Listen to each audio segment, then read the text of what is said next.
Welcome to the debate. Today we are wading into, well, one of the most intellectually provocative fields emerging from the source material, pathogenic biolinguistics. It really is. It's a field that demands a rethinking of some very basic assumptions, connecting microbiology not just to disease, but to the very foundation of human consciousness and language. Precisely. And our focus today is the utterly fascinating, highly mutable and often unclassifiable bacterium, Xenobacillus glossophagy.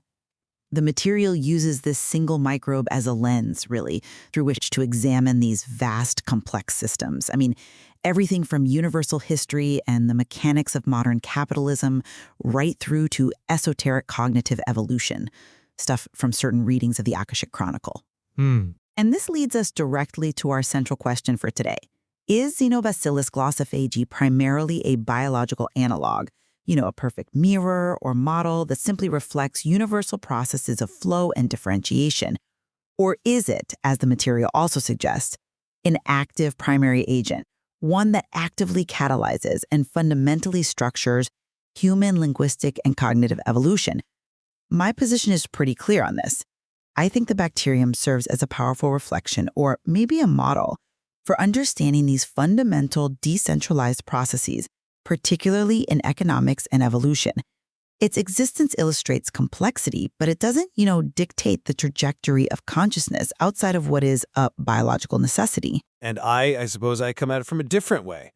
While the systemic parallels are, I agree, undeniable and highly illustrative, the specific evidence related to neurological and phonetic intervention suggests we are dealing with a much deeper active agency. So I maintain that the material positions this microbe as a genuine biosemiotic vector that fundamentally structures our linguistic and cognitive capacity, acting as a profound causal force.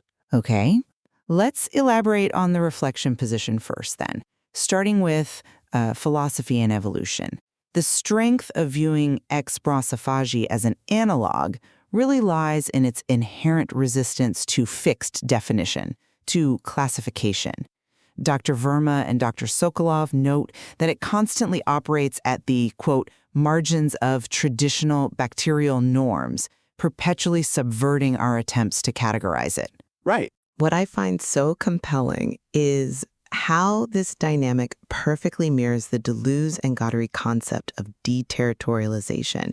And for listeners who might not be familiar with this framework, it essentially describes a constant process of breaking down boundaries where the force of differentiation itself is prioritized over reaching any fixed final or sort of teleological goal.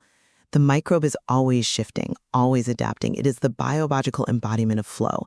It illustrates life as a dynamic series of events, just as DNG saw universal history. It's an exemplary model of inherent instability, not a direct cause of it. And we see this reflection most explicitly in the economic sphere. Dr. Samuel Rice meticulously draws parallels between the bacterium's operational behavior, specifically its horizontal gene transfer, and crucially its biofilm formation, and the decentralized rhizomatic growth of global capitalism that's described by thinkers like Edward Glissant. The biofilm is really the key here. It's a dense, collaborative microbial community that consolidates power and, effectively extracts resources from the host.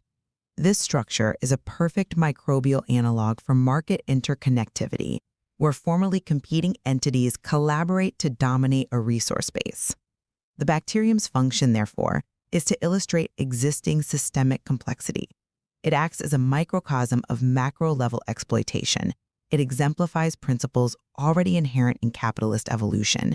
It doesn't need to independently cause cognitive shifts to be significant. That's a compelling argument for systemic parallelism, I'll grant you that, but I would frame the interpretation of that same evidence quite differently.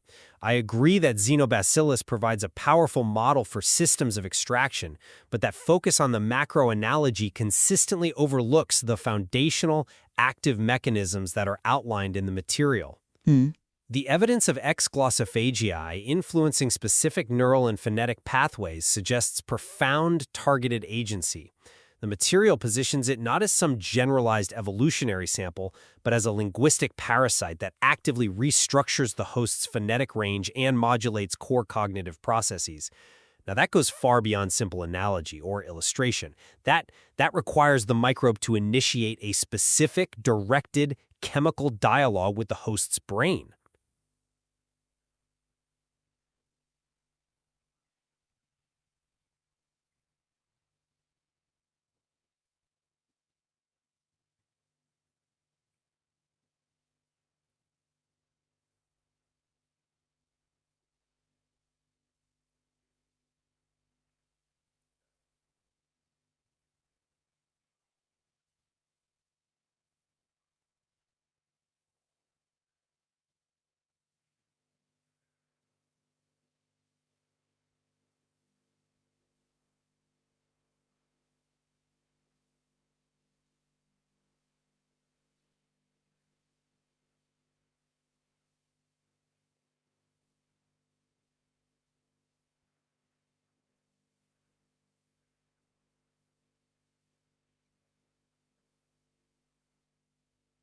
And this active causality is particularly relevant when we approach the esoteric dimensions.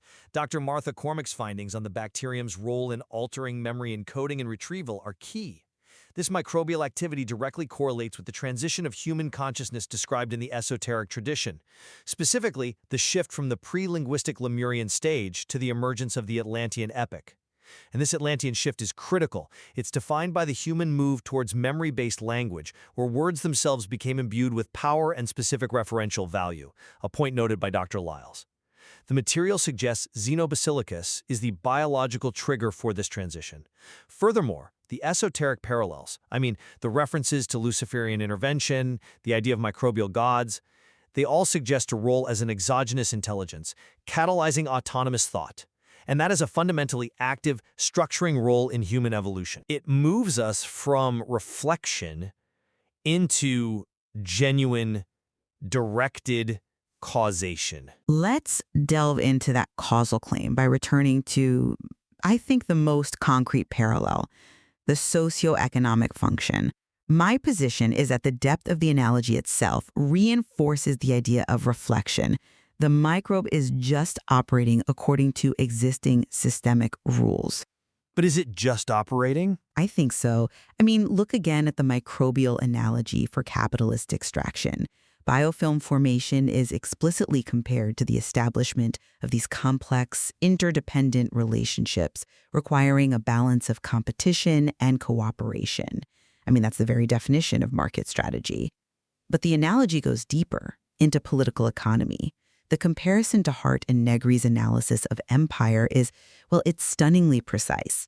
The host's immune system functions as the state. The state, or the immune system, doesn't successfully eliminate the pathogen. Instead, it tolerates it. It regulates the relationship. And in doing so, it ensures the continuation of the broader system of exploitation. This regulation allows the microbial community to expand its reach, a perfect reflection of state regulation facilitating capital's expansion. It's the perfect systemic model. Okay, but I'm just not convinced that the depth of the parallel proves passive reflection. In fact, I find that line of reasoning a bit incomplete because focusing solely on the economic analogy misses the foundational mechanism. If the bacterium structures the linguistic pathways, which is the core claim of pathogenic biolinguistics, then it is influencing the very medium through which all social and economic relations, including exploitation, are articulated. Right. Think about the nature of that interaction. We know the microbe is manipulating phonetic structures. So if our language capacity itself, the possibility of complex, nuanced articulation, is being structured or even limited by the microbe, then the bacterium isn't just reflecting market complexity. It may be dictating the possibility of complex market communication and systemic exploitation in the first place. The microbe, through chemical signaling, is actively editing the operating system. If it's the reason we speak the way we do, its role is deeper than just showing how extraction works. It is a primal agent of biosemiotic interference. But is the reflection truly passive? I guess I'd argue the reflection is dynamic.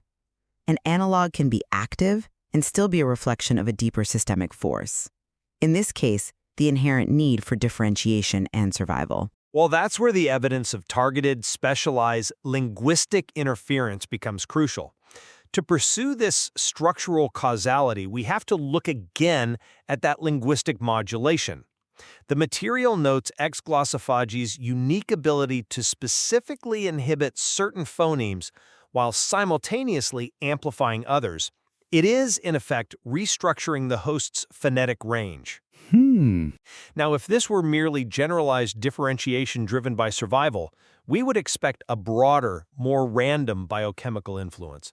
But this is highly targeted, specific linguistic interference. It suggests a directed evolutionary strategy. It's executing a specialized evolutionary task that Dr. Riss calls a microbial relic of the preverbal communicative state. General differentiation just doesn't account for this fine-grained, specialized control over human acoustic output. It points to a directed purpose. That's an interesting point regarding the specificity. I'll grant you that.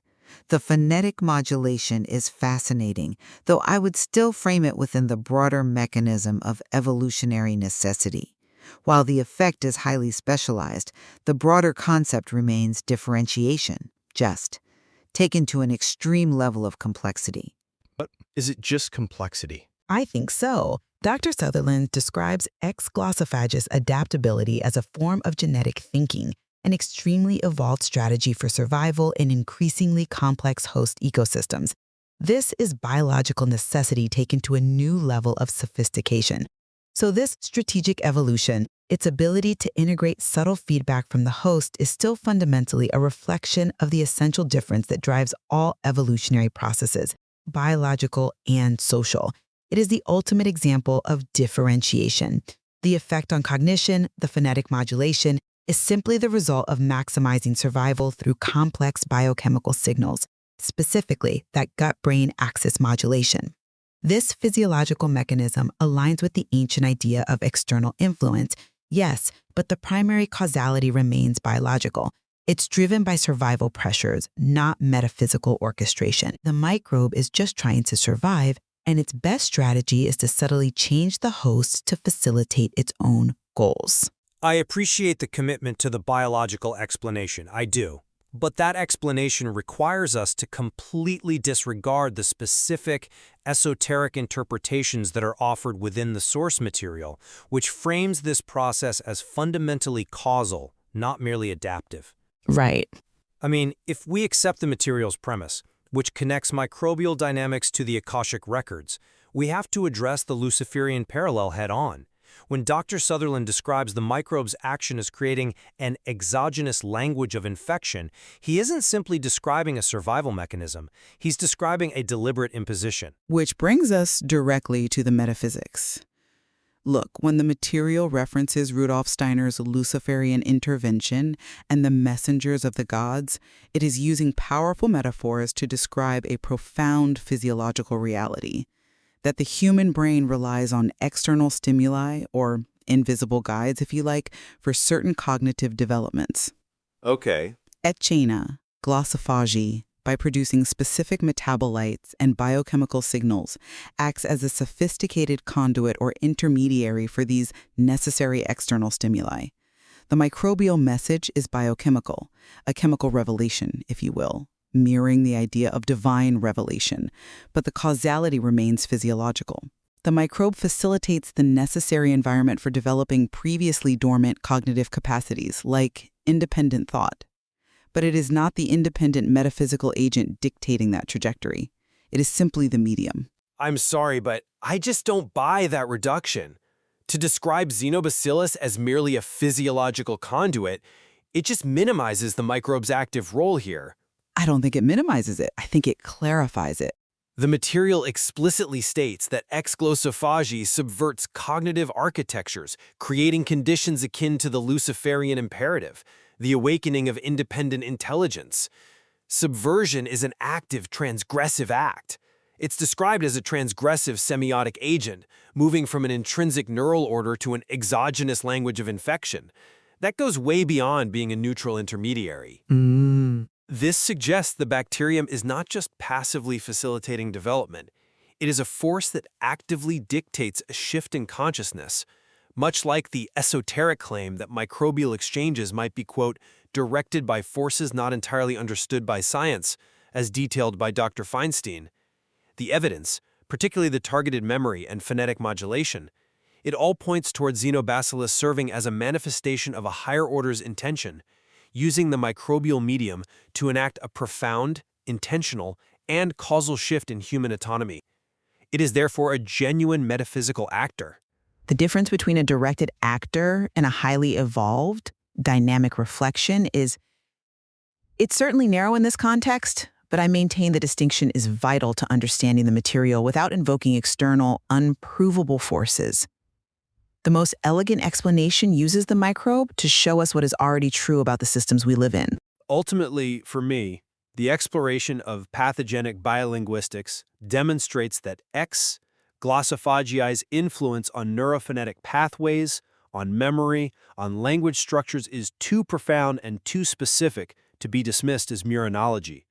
While the economic parallels are useful illustrations, the depth of its intervention into cognitive evolution, from the structural editing of phonetic ranges to its alignment with the emergence of autonomous thought, suggests its role is fundamentally active. It's serving as a biosemiotic vector that structures human reality from the bottom up. The evidence of targeted modulation and metaphysical alignment pushes the bacterium firmly beyond the realm of simple reflection and into the role of a causal agent. I see why you think that, and the evidence regarding linguistic specificity is compelling in making the case for directed purpose. I still maintain, however, that X. glossophagia is the perfect natural model for studying universal dynamics.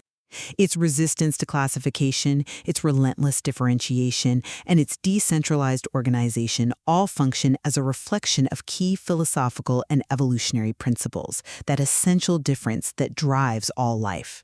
The analogies drawn from the Akasha Chronicle, while powerfully evocative and, I agree, essential for understanding the context here, ultimately serve to illuminate the sheer complexity of these biological and physiological processes, the external stimulus required for autonomous thought, rather than prove microbial metaphysical agency. Whether a passive model or an active catalyst, the material successfully uses the single pathogenic entity to illustrate the essential and often uncomfortable interconnectedness between microbiology, philosophy, and history, inviting a much deeper look into the systemic nature of life itself.